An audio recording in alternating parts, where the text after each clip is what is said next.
Well, the summer season officially gets underway, and it kicks off with a lot of heat this week. Yes, very, very dry out there, so if you water things, you want to put the hose on low and slow and just let it soak in, because the water is just passing right through the soil, because the soil is very hydrophobic because we haven't had rain.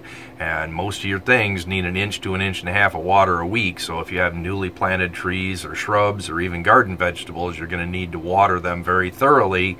And also, if you have things like tomatoes or pepper or corn, now's the time to fertilize. Also, we did have a question about grass because of the fact that it is going dormant because of the drought status. If you wanted to water the grass, how much do you need? Well, you need roughly 1 inch to 1.5 inches a week, and ideally best to water it in the morning, preferably if you can. That's the best time to water it, and it'll allow the plant to absorb the moisture during the day and help keep it cool. You can also go out there if you're starting to get hot spots where you have just patches of your lawn that are turning brown. Go out there in the middle of the afternoon and water those areas, and that'll help keep that green.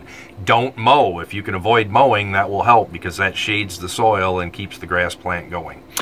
Did have a couple of questions about pruning. We had one with mock orange plant. We had one with burning bush. We had forsythia bush. A lot of pruning. Yes, and most of your plants that are blooming shrubs like those want to be pruned aggressively right when they're done blooming. So with the mock orange, with the lilac, those need to have the larger stems removed right to the ground or close to the ground right when they're done blooming, which is typically now, and then allow the young shoots to come on, and then only prune them one more time, probably not much after the 10th of July, and then those blooms will come out next year.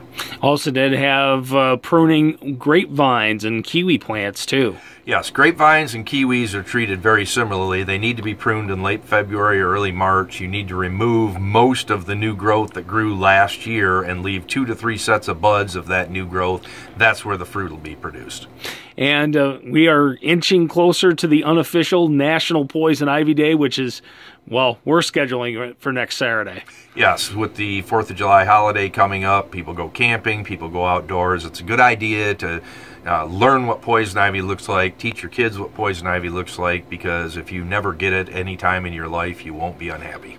Anything that we need to look into this week? Well, really want to start fertilizing your plants. I mean, if you have tomatoes, peppers, squashes, melons, get out there with some liquid fertilizer and probably water them with that every single day for the next 7 to 10 days, and that'll really push that growth because it's hot, it's a lot of sun.